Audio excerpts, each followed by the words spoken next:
This week on NintenDomain, I finally figure out who all those characters were from Fortune Street. And we find out how gooey the Switch is going to be at launch. You.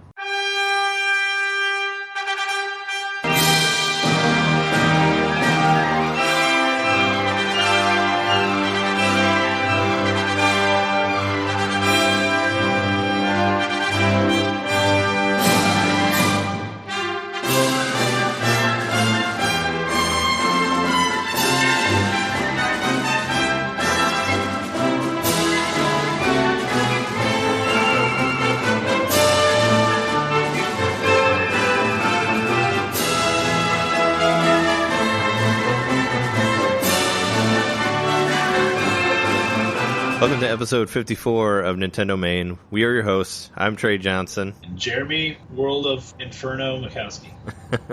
I forgot to give myself a nickname. Trey Dingaling Johnson. Such Dingaling. There's monsters called Dingalings in Dragon Quest VIII. I was trying to think of a better one, but yeah, they're bells with faces on them, if you didn't know. Those are Dingalings. Yes, this is our new episode. Off to a great start, as always. What you been playing this week? I heard that you got a game about horses, maybe. Just bought a Pocket Card Jockey, finally. Caught it at the tail end of its sale. The horse tail end of the sale. Yeah. And I haven't really played it yet, but I have it. What have I been playing this week? Did you play the demo at all? I've been playing a game that I bought that I used to have for the PlayStation 2. Oh, yeah. A little gem called Okami. Yeah, Okami. Did you get it for... I tell you what. You got it for Wii? Yeah, I got it for the Wii. Going back to actively using Waggle, you're right, it's weird. It's weird, right? We'll get used to it, because we're going to have to do it again Lots soon. of Waggle in this game. Because it really... I mean, as soon as the Wii was announced, I think everybody thought, holy shit, that Okami would work perfect on this. Yeah, drawing the stuff does seem a little bit easier, though, I think. It does. And, I mean, so far... It's working out okay. I feel like there's some camera issues that I don't remember from. Oh yeah, because you don't really. Yeah, you don't have a second stick really to control the camera, so it's kind of like. I think all you can do is put it behind you, right? There's just like one button to put it behind you, but you can't like move it around. Yeah. You know, kind of like Zelda style. You know, like the original ones where you could like hit one to, like your Z targeting would basically put the camera behind you, and you basically have a button for that. I've only put about 20 minutes into it. Oh, so you just watched the intro? All right, I put 20 minutes after the intro. The intro is pretty long, you're right. Yeah, the intro's like, it's like no exaggeration. I think it's at least 20 minutes, if not 30 minutes. I don't remember know if that. you remember, but I certainly remember all the comparisons that were being made between this and Twilight Princess, because they came out around the same time. Oh, yeah, and Okami ended up winning Game of the Year from IGN. Did, old Twilight Princess. And some people are like, oh, it's not the same. I don't know. Your main character is a wolf in both games. Well, in Zelda, not 100% of the time, but yeah. Well, when we mentioned, I remember talking about it in our Twilight Princess episode, actually. But those games they were developed completely apart from each other, and supposedly had no way of knowing about each other. So there's no way that like one didn't rip off the other one or anything like that. From what I read, but that's crazy. It's just wolves were really in that year. Yeah, Twilight was in the theaters. It came out. Two games came out like at the same time that were ended up having similar characters and similar stories. I guess, sort of. Yeah, Okami has a lot of talking in it, and that whole first part. I think I told you before, or I might have mentioned the other episode. But the first time I played Okami on Wii, I watched the whole intro, and then for some reason I turned it off without saving, so like it had to start all over again. And in the Wii one, you can skip the intro, so I didn't have to watch it a second time, thankfully. But the PlayStation 2 didn't have that option. Yeah, it didn't have that on PlayStation 2. I think they added that specifically because of how long the opening intro is.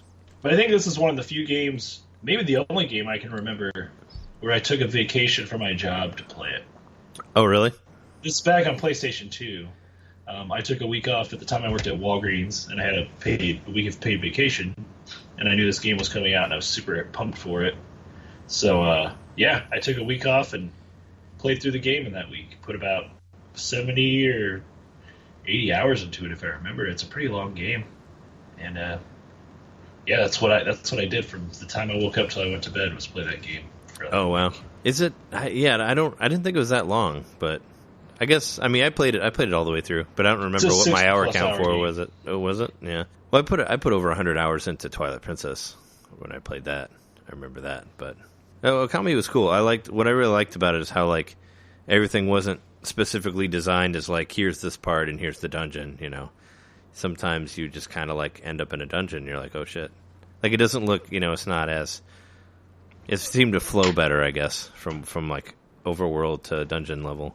This is a game I would love to see remastered in HD because it doesn't look that great on an HD TV. I mean, it still looks nice, but you lose some of the effect. Like it kind of had like a whole papyrus filter over the whole thing, so it always looked like you were on paper, even though it was a fully 3D game.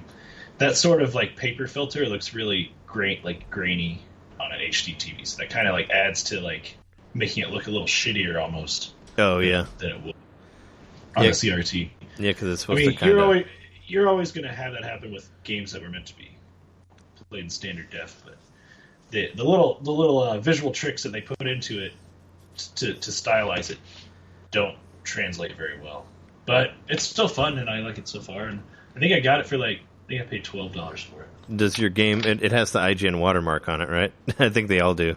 On the front picture, do you see that? Oh, I forgot about that. Yeah, because Capcom had like I don't know, because the Clover Studio had already gone under. Oh, you don't have one. For those listening at home, he has a. Well, we don't have a video version of this, but he has no cover. Since Clover had shut down, they couldn't find any pictures of Okami to re-release it on Wii, so they ended up taking a picture from IGN to use for the front cover. So there's a little watermark in the bottom that has the plus, the IGN plus sign. If I could find, I mean, it would take me a minute to go find my copy and show it to you. But I've seen it. On sort of a similar note, did you see that there was an article circulating this week about how it's possible that the ROM you downloaded of Super Mario Brothers on the Wii was downloaded from the internet? Did you see that? No. What is that? Like what? Well, what do you mean? Theory that Nintendo downloaded the Super Mario Brothers ROM off of the internet to put it on the eShop, which means like they weren't cool with people making ROMs of games, but that they may have actually that ended up like working to their benefit that someone had already made that game into a ROM and they didn't have to. Oh, yeah. Because you act like the whole format, the file format is different of a ROM versus what's actually on a cartridge, and someone created that file format sometime in the mid to late 90s, and essentially someone went into the code and found like kind of what you were saying, like a watermark, but like the programming version of that, a little like signature within the code that pointed back to the guy who originally ripped the ROM back in like the 90s. Oh, weird. Yeah, because that doesn't. And it's kind of it's not a completely like a conspiracy theory type of thing, but it is still really interesting to think. It's kind of similar to what you were saying about Clover not having that picture anymore. Well, Clover didn't exist anymore. That's why they didn't have that picture. Have yeah, a way to have that be a ROM, so they had to get it from someone else. And it's not, it's their intellectual property, so really they didn't do anything wrong when you think about it. But it's still kind of interesting to think that might have been, that we might have ROMs on, we might have virtual console games because of people doing it originally when Nintendo didn't want them to. Yeah. That's kind of what I'm getting here. Oh, sure. I figured that they would people to think for their virtual console service. I mean, my argument against that is that I know that Nintendo, like, they mess with their ROMs every time they re-release it. Like they've retranslated Zelda a couple times, and like I know, like when we were talking about Star Tropics, they've changed stuff in that since when it was launched before because they had to change Yo-Yo into something else because they didn't have the rights for Yo-Yo. Same thing with like Wave Race, where they had to replace the Kawasaki things with other stuff. So I would find it hard that they would lose the Super Mario Brothers ROM. But I don't know. Then again, you never know. Well, it's an emulator running on their machine. It's the same technology. The software is probably not exactly the same, but yeah. I'm just saying they changed that. I mean, I know they change their ROMs every time they re-release them. But cool. What do you think too? You should look that up because I thought it was an interesting article. Maybe I mean, I'm not saying it's not real. I mean, that'd be crazy. It'd be crazy if they took maybe they lost it or they need. I don't know. I'm sure there was, if that is true, it was whatever situation brought it to that. But yeah, I didn't read about it. I was going to ask you, did you ever play the sequel to Okami? You ever play Okami Den?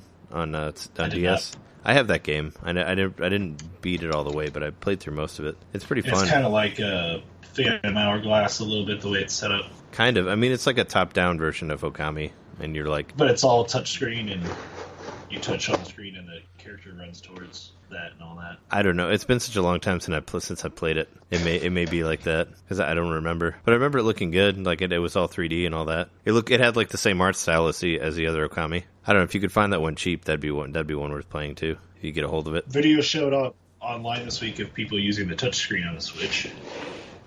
Oh, yeah? I didn't see that. It's just for the UI. Yeah. Nothing gameplay-wise yet. Do you want to go into Switch news or Switch, whatever, previews? Unless there's other games you want to talk about that you played this week or last week. That's mainly what I've been playing is Okami. So. And that's not available digitally, is it? It's only you can only buy it as a disc. Nope, not yet. I'm surprised that they didn't do that. I mean, since they did like Resident Evil 4, I figured Capcom would do that one too. Is it available in other countries? I thought I had read somewhere that it was. I'm not sure.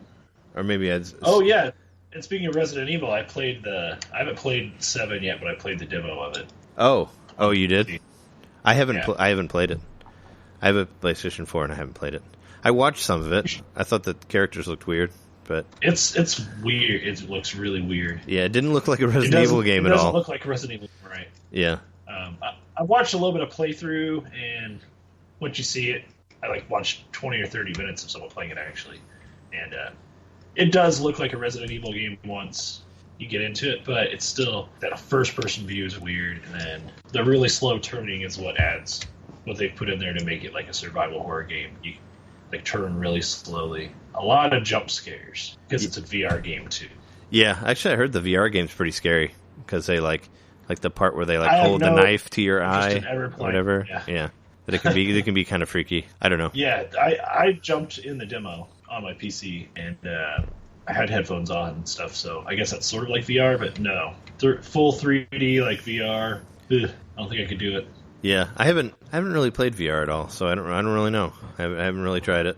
I haven't either. Yeah. But these games in 3D just seem really why would I do that to myself? There was a VR of sorts at the Classic Gaming Expo last year, so there'll probably be one there this year too. So you can try that there if you want, which will be there first weekend of April. Get your tickets. First weekend of April. Yeah, I need to buy my tickets. Did you get yours already? Yeah, I bought tickets for Saturday and Sunday.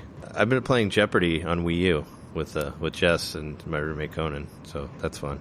Oh, they made a Wii U version of it? Yeah, it was on sale. I bought it around Christmas time for $8, I think. It was on sale. Cool. Marked down from 20 or 40 or however much it was. I don't know. Was it a download or did you buy it? I downloaded it on the eShop. I mean, I like Jeopardy. I played Jeopardy for multiple systems. I played all the NES ones. I played the Super Nintendo one. I played the 64 one. I played the PlayStation 2 version. So I played most of them. But it's a fun party game to play with people, especially if you have 3 people. So we were playing that. It's weirdly enough, you can't use a Pro Controller on it. You have to use a Wii remote. It might kind of be a port of the Wii one. I don't know. But it's fun. That is weird. It's fun for what it is, you know. It's got sort of a me-looking Alex Trebek on it. He kind of looks strange. But yeah, it's fun. It's fun to play. We've been playing that for a while. And I've been playing the game, the topic of the week also, which we'll talk about later. I got an invitation from Nintendo to the early Switch event in Chicago, so that's cool. I replied to it soon enough. So we'll be playing the Switch on the 16th, so we'll get to play it 2 weeks before it comes out. So we'll definitely do a show after that. And in my invite, it says that we are encouraged to share it through social media. So hopefully that means podcasting also. I'm sure.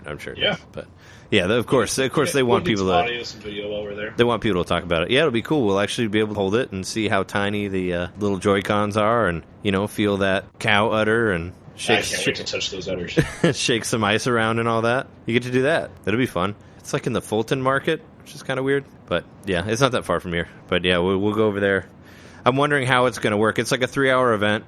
It's from 6:30 to 9:30, and I'm sure there's some sort of guided tour or something maybe, or there's different booths, I guess, with different games set up, maybe, is what I'm thinking. It's probably like that. That's what I've seen in the other events. But in the New York one, they had ARMS playable, Splatoon 2 was available there, so maybe we can play that. I'm sure we'll play Snipper Clips and whatever else is on there.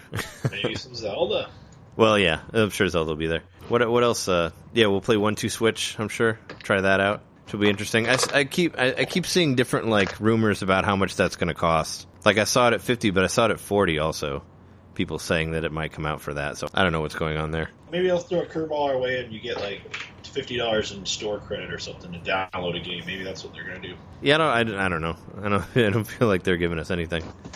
It is a weird choice for them not to pack anything in there. You know, since Nintendo's always done well with pack-ins, especially for something as weird as 1-2 Switch. You should, you know, if that's going to be their selling point to casual people or casual gamers, you know, it should be included in there. Because I mean, you think like buying it and the game, that's like $360. And if you buy like another set of Joy-Cons, that's like $400 something, like $430 probably. Because they're like 60, right? Or are they more for 2 Joy-Cons? Aren't they like 70 or 80? I think it's 70 for the set. Yeah. So it's like 40 for one and 70 for the set, I think. Did your Best Buy pre-order, has it like been refunded to you yet? It has. Yeah, it worried me, but that's scary. That's apparently that's what they do, but it doesn't seem like a good thing to do. I don't know.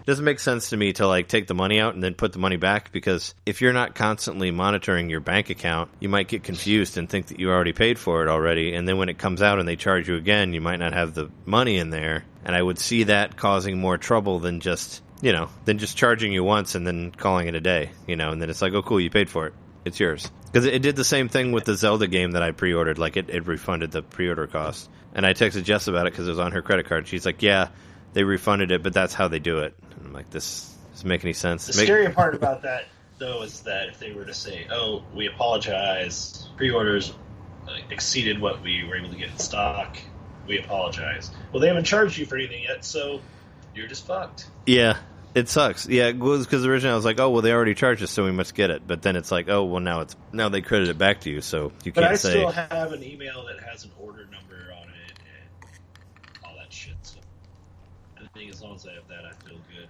Yeah, for sure. Well, you know, here's hoping. If they really, I mean, they're apparently, Reggie said that they're sending out like 2 million for sure. And I really don't think they're going to sell like 2 million right out of the gate. I mean, that's a lot. Like, that's probably what, like a quarter of what the Wii U sold, like total, probably. I don't know. I have a feeling that there's going to be quite a few around. Like, I don't think it's going to disappear as quick as you think. You know? Maybe not enough people buy them, and then they'll do the ambassador thing again. Yeah, they'll drop the prices and give you a lot of free like Super Nintendo games that you can't get later. Oh, they'll give us the GameCube games. That'll be the ambassador games. Yeah. What else will I forget them? Here's some GameCube games, and you'll never see them again unless you have the ambassador. That would suck. I saw like some more rumors about GameCube VC, but this same article said 3DS VC, and I'm like, that's not possible. So I don't even know how that would be possible. Unless you have to play both screens on and on the TV, which would not be an ideal way to play any of that. Apparently, Zelda is not using the HD Rumble. I read that. Which makes sense because no ice cubes. Yeah, so you can't shake the ice cubes in those Lon milk glasses. So we're ruling out a snow level in Zelda because obviously there'd be ice cubes if they had them. Yeah. Well, there's snow in there. We saw snow in some parts. Apparently there's no dual audio, so there's not a Japanese version of it, just an American. But I also read that there's voice acting in every cutscene, so that's cool. It's about time.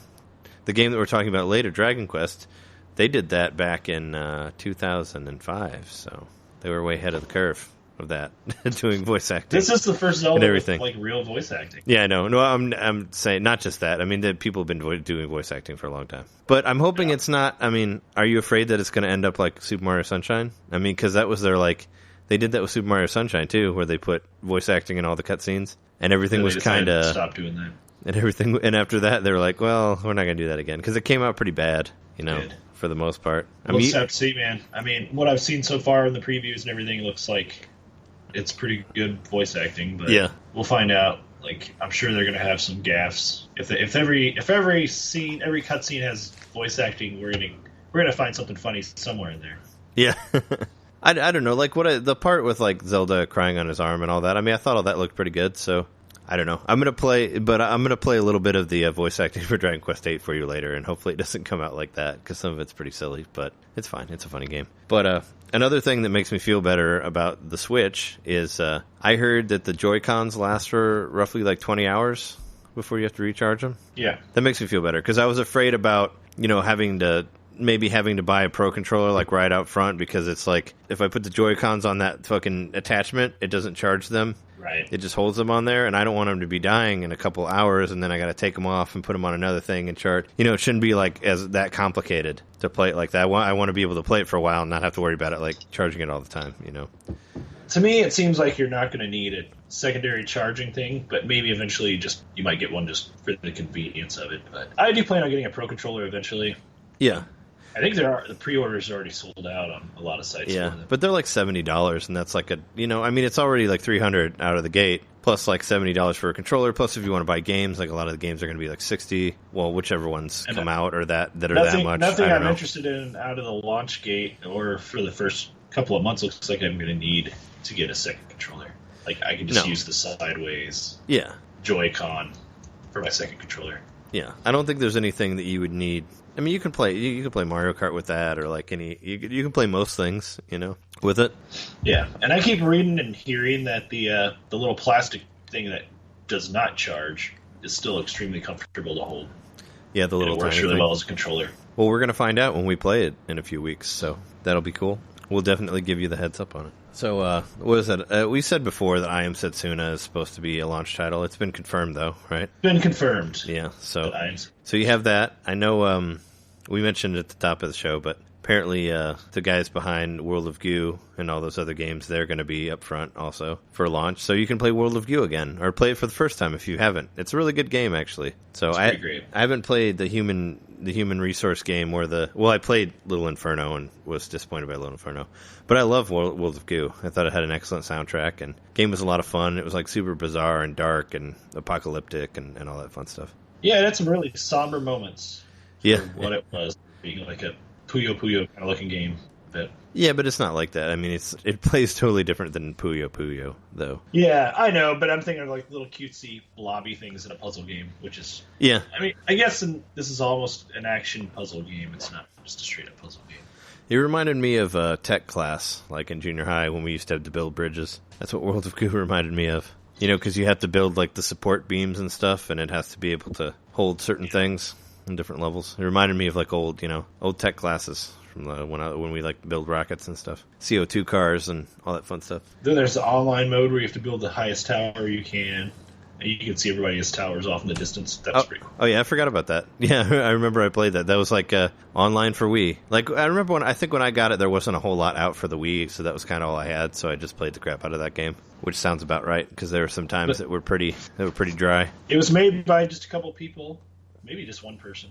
I don't remember originally, but I think it was a couple. It's really well polished. The music is great. The story and the art are really cool. I mean, it's definitely worth getting. Now, what do you think? Like, does this seem to indicate there's going to be a lot of mobile games ported to the Switch with that touchscreen? Maybe that's what they're going to use it for. Yeah. Well, I mean, World of Goo could be easily played with a controller, or maybe you can use the pointer because the original one was. Used with the Wiimote as a pointer. Maybe you can use that right Joy-Con as a pointer for it. But I don't know. I mean, I feel like anything, it's like when something launches and they put like Ridge Racer or like Super Monkey Ball or like, like a lot of those games that they like put on the front of most systems, like stuff that's already done and it's cheaper and it's cheap to just port it over there. Yeah, why not? I feel like that's what they're doing with a lot of that. Another random thing we didn't mention, I don't know if you saw this, kind of not Nintendo related, but sort of Nintendo related. Did you see that Sega put a bunch of music up on Spotify? No. You can get a lot of different video game soundtracks for Sega games on Spotify now. Oh, that's awesome. Which is fucking baller. Yeah, I was listening to Sonic CD earlier. Do you have a Spotify account? I guess you do. Yes, I do. Is Streets of Rage on there? I couldn't find Streets of Rage 2. That's like the first thing I looked up. Streets of Rage 2 is so good. But Sonic CD is a really good one, and all the Sonic games are on there. Yeah, Sonic's good. I like the Sonic soundtrack too. Nights into Dreams is on there. That's a really good one. Yeah. Yeah, I have that soundtrack also. I actually, speaking of soundtracks, I just bought the Metroid re-synthesized soundtrack. I bought that. That's the vinyl? No, I didn't buy the vinyl. It's basically somebody redid all of the songs from the original Metroid game with the synthesizer, with an analog synthesizer. Oh, okay. Yeah, I remember you telling me about that. So, yeah, I bought it for like $5 off of iTunes, but it sounds really cool. I mean, you should definitely give it. And they played some of it on the Retronauts radio episode. But it's cool. It's very neat. If you like analog synthesizers and like Metroid soundtracks, it's cool. It's kind of short. It's only like 20 minutes long, I think, because the songs aren't very much longer than a minute. So you listen to it pretty quickly. They just loop a couple times and then they're done. Yeah. Well, I mean, the songs are meant to loop, but yeah, they sound really cool, I think. So I got that to listen to it. But I did pre-order my Switch version of Breath of the Wild. Yeah. Because you get a 20% discount if you're a Amazon Prime. Oh, you got it from Amazon member.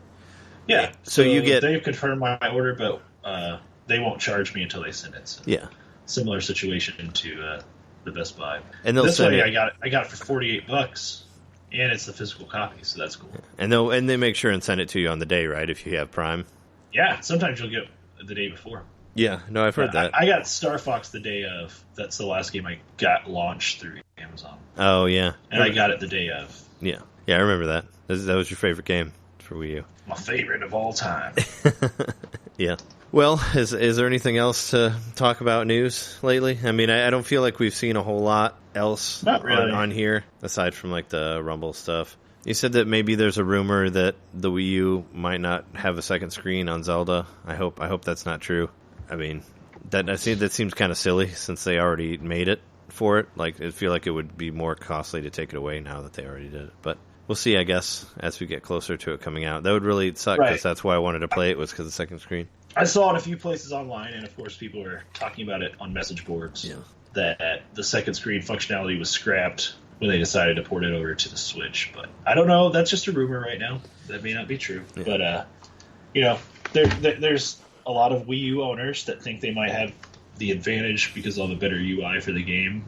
Let's hope that they're not wrong. Well, I read an interview with Aonuma saying that there were some difficulties porting it to the Switch because it didn't have a second screen, but they found a way around it. That's what they said. And hopefully that way around it isn't just like getting rid of all the second screen. Because that's not what he said. He said that in that interview, which came out like a week ago, he says that the Wii U has a second screen and the other one didn't, so they had to work around the control a little bit different, and so you would be able to do the same things without the second screen. I don't know. The only other thing I have is that Nintendo or whatever the Pokemon company quietly dropped a new iOS game, a new Pokemon game on iOS called Pokemon Duel. Yeah, I didn't even know about that. I haven't played it because I have Android, but I've seen some people post things about it being a kind of a fun, addictive game. I don't know anything about it, what the premise is. It looks like they're like little figures. It's something to do with that. Like the Pokemon are represented by like almost like figures you'd use for like a tabletop RPG. Oh yeah, interesting. Well, the Pokemon Shuffle, I mean that one came out a long time ago, but that one was quietly dropped too. I mean that was the actual first Nintendo mobile game, in my opinion, which I said before. But so I don't know. Is it like Duel or Duo with an A? Duel, like fighting. Duel. Oh yeah, weird. That's kind of like how Pokemon Rumble like involved like amiibo looking Pokemon figures also. But I don't know. But you'll have to check it out. It is free to play and it's on iOS. That meets all of your criteria.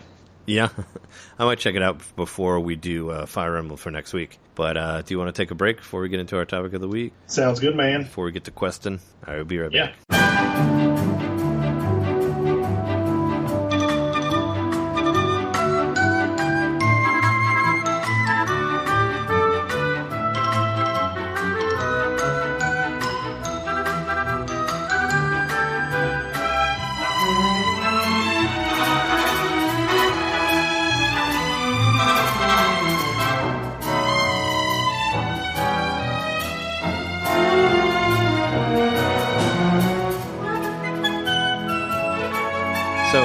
Dragon Quest VIII came out this week. I went to buy it on Friday. They forgot to give me my little bag for it that came with the pre-order. So I actually went back on Tuesday.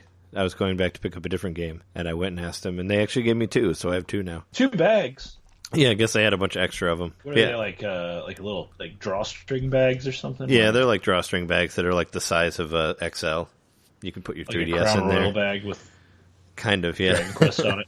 Well, there's a picture of all the people from the game on one side, and then there's a giant slime on the other side. Oh, cool. But yeah, Dragon Quest VIII. I guess it's a 12-year-old game. Well, Dragon Quest VII is even older.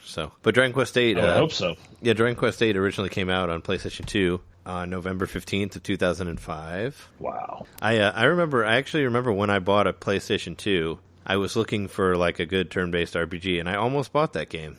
but I didn't because I didn't know anything about Dragon Quest at the time, even though I didn't know that Dragon Warrior was the same thing. But I almost got it, and I got Xenosaga instead, and I ended up not really liking that game very much and returning it later. I wondered if I would have liked Dragon Quest VIII as much as I do now if I would have got it then, but who knows. You had a PS2 back in 2005? Well, I guess you did. I got a PS2, yeah. I got one later. I mean, I got it around the time of whenever Psychonauts came out. I got it around that time. Because I remember my first... There was also another game that came out the same year as Dragon Quest VIII that made PlayStation's a hot commodity again. That was Grand Theft Auto? A little game called Guitar Hero. Oh, yeah. No, I bought my PS2 to play Guitar Hero, pretty much. Well, and among other things, like Guitar Hero, Metal Gear Solid 3. Ape Escape 2. No, I didn't play that game. But you can get it on PlayStation 4 now, so, if you want to play that. No, that and Psychonauts and Shadow of the Colossus and Eco and all that fun stuff. I think the first game that I bought was Punisher. Was the Punisher game for PS2? It's either the Punisher or Shadow of the Colossus was like my first game. But yeah, no, I thought about getting Dragon Quest VIII, and I wasn't sure of it. So I ended up getting Xenosaga, which was, made by some people we know, the Monolith folks. And I thought that game was too hard and had a hard time getting into it. But so I might have had an easier time with Dragon Quest VIII. But Dragon Quest VIII was the very first game release that had full voice acting in it. There were no voices before that, which is cool. It's fully first in the Dragon Quest series. First in the Dragon Quest series, yeah. That's what I mean. Not like forever. First game ever. Yeah. The first Dragon Quest game to have full voice acting. It's obvious that they're really trying to get American audiences for this one because it's very much, it's like a graphical overload. It's in full 3D. In the 3DS version, you can actually use the nub as a second stick to control the camera, which is pretty cool. But yeah, it's fully 3D. In the 3DS version, you can see the enemies, but in the original one, you couldn't. It was random, but now they're not random anymore. But it was according to Wikipedia, it was like probably the highest selling. It was definitely the highest selling PlayStation 2 game in Japan, which doesn't surprise me because of Dragon Quest. But it's actually sold fairly well here. And one thing I didn't know is that the Dragon Quest VIII was actually packaged with a Final Fantasy XII demo in America, which I think with a demo disc, which I think probably helped a lot with the sale of it. But they said like when Zone of the Enders had the Metal Gear Solid 2 demo or whatever. Yeah, it had a disc. It had a disc with a demo of Final Fantasy XII on it. So I'm sure that helped sales. But yeah, it did fairly well for what it is. They did away with classes in this game and replaced it with skill point allocations, basically where you can level yourself up in 3 different weapons, and you can level yourself up in bare fists. And there's a second. There's one that. There's a skill that has to do with your character. Like, I forget what. I know that the Jessica, the female character, she has a sex appeal leveler that can make monsters fall in love with you if you put it at a certain height or whatever. But it adds ability. It adds extra abilities to your characters, and you can do. That's how you get spells and stuff through that through building up your each of your different things. So I thought that was interesting. Because since 7 was since there's a whole lot of different class changes in 7, they did away with that. And also, you fight your first battle probably within 2 minutes of the game. So that might have been their response to it taking multiple hours to get to your first battle in 7. This one, the very first thing you do is pretty much fight a slime, at the very beginning of the game. So it's really within a minute of the beginning. But yeah, it's very cool on 3DS. I really like being able to play these portable versions of full console RPGs. It's really cool. It's like playing. It reminds me of playing Xenoblade Chronicles 3D on the 3DS. Like that, where it's this is this huge game and it's in my hands and it's really cool. And I can look. Does it use the 3D effect if you want? There is actually no 3D effect on it. Okay. They did away with that. I figured that maybe because of the graphical content or something. I don't know, but there is no there's no 3D. Reduce the frame rate or something. Yeah. So there's no 3D in it, which is weird because Xenoblade 3D has it. But of course it's called 3D. But I was wondering, I don't know, I have a new 3DS, so I was wondering how well it would perform on an old 3DS. But I don't have an old 3DS, so I can't really test it. But I don't know if it's slower or if there's a frame rate issue or something. Because it looks, especially with the whole Hyrule Warriors debacle. Yeah. Are there other games that are just shit that should be exclusives but are not? Yeah, I mean, I'm looking at the box right here, and it doesn't say only new 3DS or anything. Oh, it says some areas are also playable in 3D, but I have yet to seen that.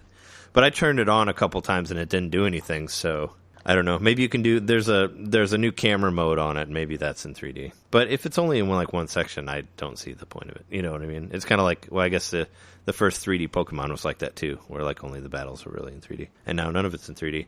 Just out of curiosity, I tried posting to Miiverse, and you can post to Miiverse on this one because I found it weird that you couldn't do that on Pokemon Sun and Moon. So you can do screenshots? You can do screenshots, yeah. But yeah, it looks really pretty. It's a lot of fun. I think it's probably one of the most approachable Dragon Quest games because it's like, fully voice acted. It's I feel like the story is compelling. It moves at a quicker pace, and it has less reliance on like building your characters and like, choosing classes and all that stuff. So I feel like it's a little less complicated, I guess.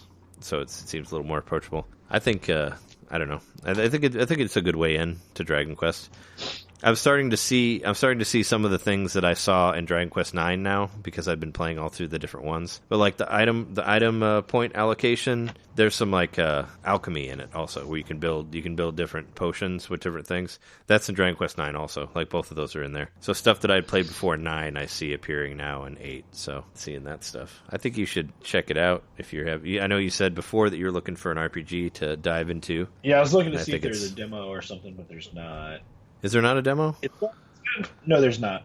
But I've seen it's got really good reviews across the board. I thought it was. Still have yet to play through an RPG on my new 3DS. Oh, did you see they were adding new 3Ds? New selects? We didn't mention that at the top. Oh yeah, like Dream Team and something else. Yeah, yeah, they're adding more selects. No Fire Emblem yet. We really hoped that Awakening would be a select by now. Yeah, well, maybe they're making money off it still. Fire Emblem's like their baby now. Yeah. What I found funny is I was looking at IGN's review of Dragon Quest VIII, and it got an 8.8, and I was like, wow, that seems kind of coincidental since it's 8 and it has an 8.8. So I looked back at the review of Dragon Quest VII, and that got a 7.7. I'm like, whoa, conspiracy. I'm like, maybe you just wanted to put whatever. I mean, I'm sure they actually. I just thought it was funny. It was like, did Dragon Quest 6 get a 6.6? Actually, I think it was a 6 point something, but not 6. No, it was a 7. Their scoring system when Dragon Quest 11 comes out. Yeah. No, actually, playing the 4 system, then we know something's up. Yeah, playing Dragon Quest 8 actually makes me excited for Dragon Quest 11 because Dragon Quest 8 was basically the game where they're like, hey, we're gonna make this like super beautiful, fully 3D, graphic heavy RPG, which they never really did before. They were never really relying on graphics. And they're kind of doing that for 11 also. It kind of looks a lot like 8. Where like everything's 3D, like they're trying to make it like seamless and all that. So it's making me excited, but How are the characters in this game? I read that the characters are pretty well fleshed out. They are. Well, your main character is you, of course, is like you have a silent hero who you can name. The basis of the Do you design the character, or is it just like it is a character? No, you just give him a name. But he doesn't talk. I mean, he's like, there's a hero in every Dragon Quest that you name, and he's like supposed to be you. But you don't change his sex or like change his face or anything like that. He's just a guy that you play as. But apparently he was a guard in a kingdom that's under a curse right now. And King Trode, his name is actually Trode because it's the Troden Kingdom. He's this big Yoda-looking character, which has a pretty hilarious voice, which I like to play for you right now. And tell me if you think this is a Yoda character. Well, they certainly took us by surprise. Now, where's the princess? Where's my Medea? My precious one and only daughter? Yeah. It sounds like if Yoda was a frantic butler. Yeah. Well, he's a king that was turned into like a lizard Yoda-looking character type thing. There's like a running joke in the game where like every time he enters a town, they think that they've been invaded by a monster. They're like, oh, there's a monster.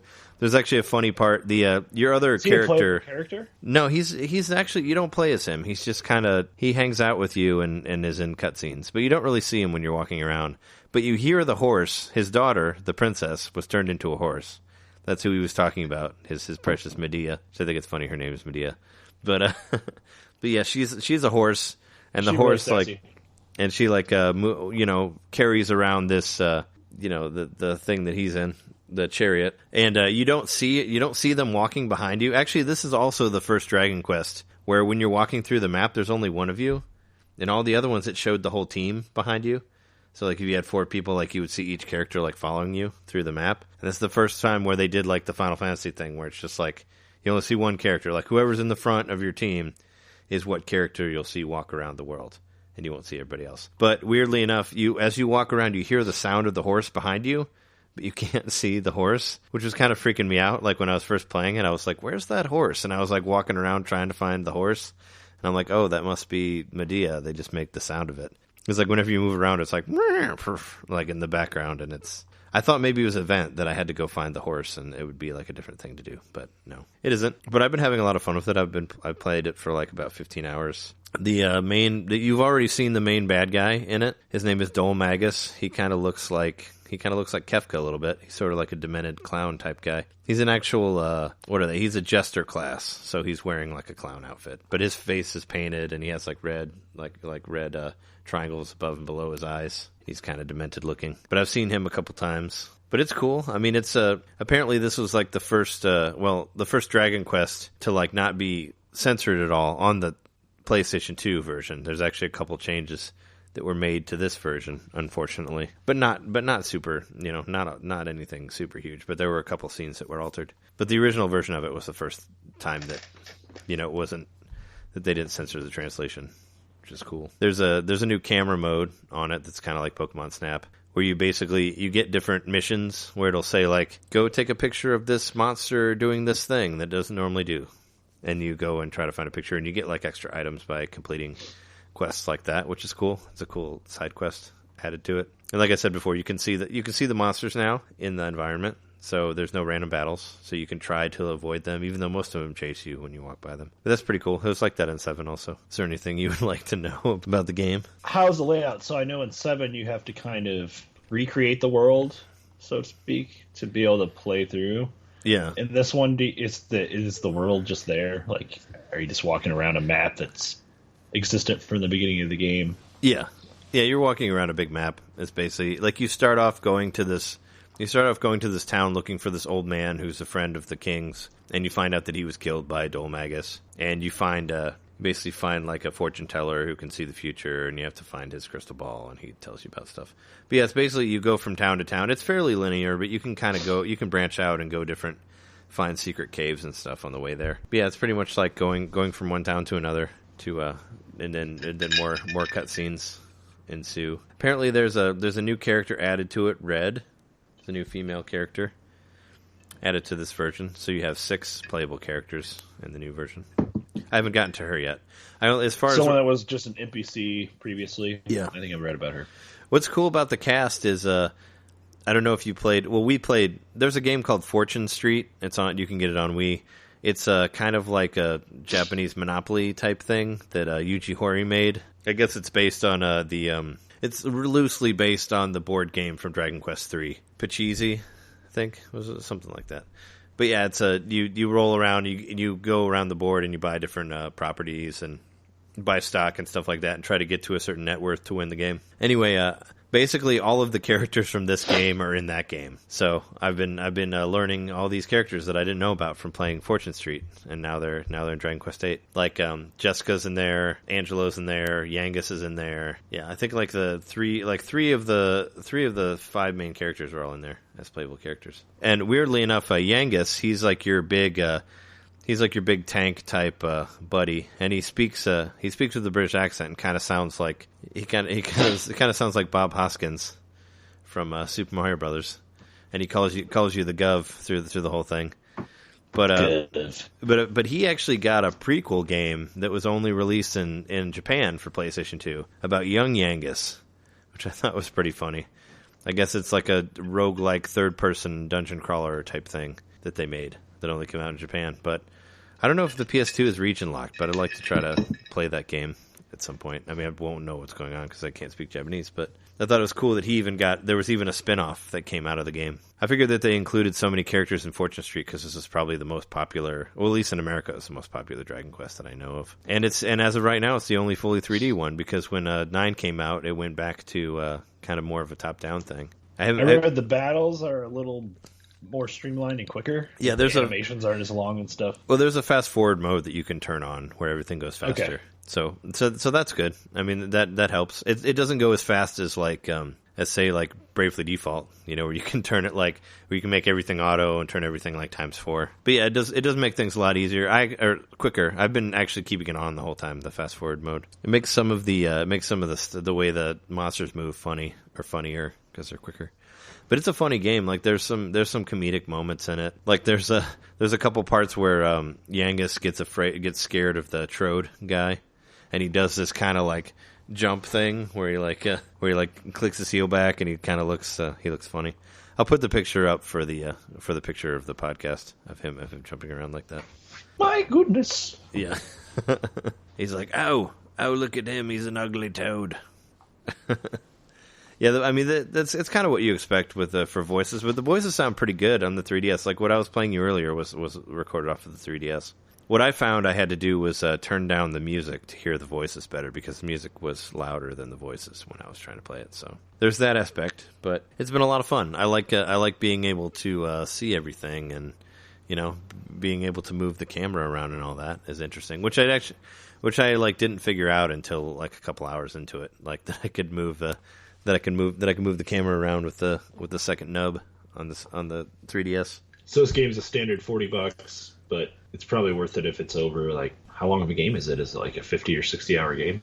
I would guess. I don't know. I mean, standard, even Dragon Quest IV was probably about like 40 hours, I think. Maybe more. I don't know. I don't think it's as long as Dragon Quest VII, or at least I hope it's not as long as Dragon Quest VII, because that game's so long. But yeah, I mean, you'll definitely get your money's worth out of it, for sure. I would say that. And all of these games have post-game stuff as well. Like, I know Dragon Quest VII has an extra island that you can get after you beat the game. So I'm sure they've added something like that to this one as well. But it looks really cool. And there's, like, parts, like, the main character has this little animal called, like, Munchie. And there's parts where you get to turn into him and, like, go through holes in the wall and go exploring, which is interesting. But yeah, it's a lot of fun. It makes me very excited to play Dragon Quest XI whenever that one comes out. Probably won't be this year, but next year, I'm sure. Another thing that I liked about it compared to Dragon Quest VII, I feel like Dragon Quest VII maybe only has like 3 or 4 songs for the game in total. Like all the towns have the same song. Like all of the, like when there's like a certain event, you hear the same song for it. And this one has a lot more of a variety of songs, which is good. There's different battle songs and different themes for different towns. Each town has its own song. So that made me very relieved, because as much as I like Dragon Quest VII, it seemed like their soundtrack was kind of limited, and I was hearing the same song for every town. And for every like cutscene event, you would hear the same song, and every time there's a part where somebody's sad, you hear the same sad song. There wasn't a whole lot of variety between the songs.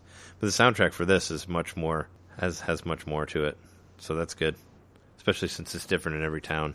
I've enjoyed that a lot. It's totally worth playing with your headphones on, especially for the voice acting. Well, you didn't download it, so you wouldn't know how big of a file it is. I was kind of wondering if it was a huge file, since it has all that extra audio. Yeah, it's a big... I think it's a big... I saw online that it's pretty large. I think it's like 20,000 or something like that, maybe, or maybe more. I don't remember how the notes work, but it was... Yeah, it's up there. I think it's more than... Yeah, I think it's more than the... It's probably more than the Pokemon one. But yeah, I bought it just because I've been, because I have a collection of cases of Dragon Quest stuff, and it's... I don't know. I figured it'd be worth more. It's probably released more limited. It's a shame that it came out... Yeah, it's such, so close to the Switch. If they could have like ported it to the Switch and had that as a launch title, that would have been really fucking cool. Done a dual release or something. Yeah, that would have been a really nice thing to have on the go for sure. I mean, it's already on the go and it works better. It's already on the go. It's already on the go, and it has a lot more battery life than the Switch will have. But from all the releases, change the resolution. It's definitely the best RPG coming out for the Switch in the first year, or best traditional RPG. For sure, unless Xenoblade comes out this year, which I'm not really convinced on. I don't think that's going to come out in 2017. I think it'll be. Well, I think it'll be. That's up to Monolith. Yeah. Well, I mean, I have a feeling it might get delayed a little bit and come out early next year, but who knows? Do you think we'll get Resident Evil 7? No, I don't think we'll get Resident Evil 7. Me neither, man. I don't think we'll get anything that has any sort of high graphics, I guess, for this generation. I don't know. We'll see, but it doesn't seem like they're really aiming for that, which is a weird move. But yeah, I 100% recommend Dragon Quest VIII for you to play. It's fun. It's a good RPG to sink your teeth into while you're waiting for the Switch to come out. And this game doesn't depend on previous games, like jump in whenever. Yeah, the first three Dragon Quest games were all like sequels, and 4, 5, and 6 were all like in the same worlds too. But 7, 8, and 9 are all like separate games, even though there are references to 8 and 9. But if you didn't, I have 9. Yeah, you have 9. You could play 9. you could play 9 if you got to it. I'm planning on playing 9 last after I finish all the other ones. But this one's been a lot of fun. I've been enjoying the crap out of it and pretty much playing it every chance I get. I'm sure I'll give you more Dragon Quest reports in the following weeks. You're going back to 7. Yeah, well, yeah, I probably will. I don't know. I'm having so much fun with this one that I'm undecided if I'm going to go back to 7 or I'm going to keep playing this version. But you have 2 3DSs in your house. You can play both at the same time. Well, one of them's Jess's, but yeah, if I stole it from her, I could play both of them. That would be crazy. That'd be 4 screens. That would be insane. I guess I don't really need to see all 4 screens. I'm really going to miss having a map on the bottom screen though for the Switch. That really, really helps, especially in like RPGs like this when you're exploring dungeons. It helps to have maps to show you where to go. Let's just hope when they do the mobile app that it acts as a second screen, kind of like Xbox Smart Glass did. And then they release a peripheral for your Switch where you can attach your phone to the bottom of it. So yeah. It's a second screen. Yeah, right. Where you can snap the Joy-Cons back onto your phone. I wouldn't doubt it. I could see that happening. That'd be funny. Just a little like wire thing that you attach to the bottom, like made out of coat hanger that you just rest your phone on. Yeah. Well, with the way they're going, that wouldn't surprise me. Anyway, I feel like I've said enough about Dragon Quest. Unless you have anything else you want to say, or you would like to know about it. Is there any? What do I need to tell you to convince you to buy this game? I told you to buy it before. It's money, man. Money is my reason for not buying games. Oh yeah. I've already like sunk a decent chunk of change into the Switch preemptively. In the meantime, I've got a bunch of a backlog I'm trying to get to, and it's the thought of getting an RPG is daunting. But I mean, if there was one that I wanted to get, this is the one. Yeah, it's pretty approachable for the Switch or for the 3DS rather. Yeah, for the 3DS. One thing I was gonna say, I heard that I was listening to another podcast. I heard that Dragon Quest Heroes is actually one of the better ones of those games, of like those type games. I forget what they're called normally. The Samurai Warriors. Yeah, the Warriors games, which I understand because and I've noticed it with this game and other Dragon Quest games. The monsters of the Dragon Quest series are pretty much their own characters. They're very much like the Goombas and the Koopas and all that. They're in like every game. Like I see characters in this game that I've saw in Dragon Quest 1 on NES. The slimes. Yeah, well, the slimes and like the wyverns and like some of the magicians or the Drakies, they're in that too. But apparently, like all the people in the Dragon Quest Heroes, the ones that you fight are like monsters, and you can actually summon monsters while you're playing it. So from what I heard, it's actually a lot better, and it's a much better game, and it's more strategic and all that. So I may end up wanting to check out Dragon Quest Heroes 1 and 2 when it does come out to Switch. So I'm pretty psyched about that. Now that I heard that it's a little bit more just like XXY BBA over and over again. There's a little bit more strategy to it. And it's not just slaughtering hordes of people. They're actually like different monsters from the Dragon Quest series. So it kind of sounds more interesting to me, I guess. But slaughtering hordes of slimes. Yeah, we'll see when it comes out. But I watched some videos of it, and it looks pretty good. I mean, from what I saw of the first one, the PlayStation 4 one. There's a character in Dragon Quest 8 that I just saw a picture of him. I don't know if it's a character or what. It's like a dog-looking thing. It reminds me of the horse? Is that a horse? It reminds me of the character in Final Fantasy VII, the dog, whatever his name was, Red or whatever. You mean the hamster that I was talking about, right? Munchie? Let me see. He should be on the case. Well, the one dude, the main character has like a hamster type thing that he carries around that has a mohawk. It looks like a dog. Oh, yeah, that's it. It's got a mohawk. Yeah, that's the little Munchie thing that I was talking about that crawls around. Oh, I was going to say... I thought that was like a full-size dog creature. Yeah, what were you talking about? Final Fantasy 9? Final Fantasy VII, there's the... Oh, yeah. You get that 13? dog as one of your characters. 13, right? Isn't it called 13? It's like a red 13 or something like that. Yeah, it's like a red wolf or something. I remember that thing, and it like dresses up like a guy at one point, and it can't move like while you're trying to be. What I was going to say is, I guess according to a survey conducted by Famitsu magazine in Japan in 2006, Dragon Quest VIII was rated number 4 as the best video game of all time, behind Final Fantasy X, Final Fantasy VII, and Dragon Quest III at number 1. So I thought that was pretty cool.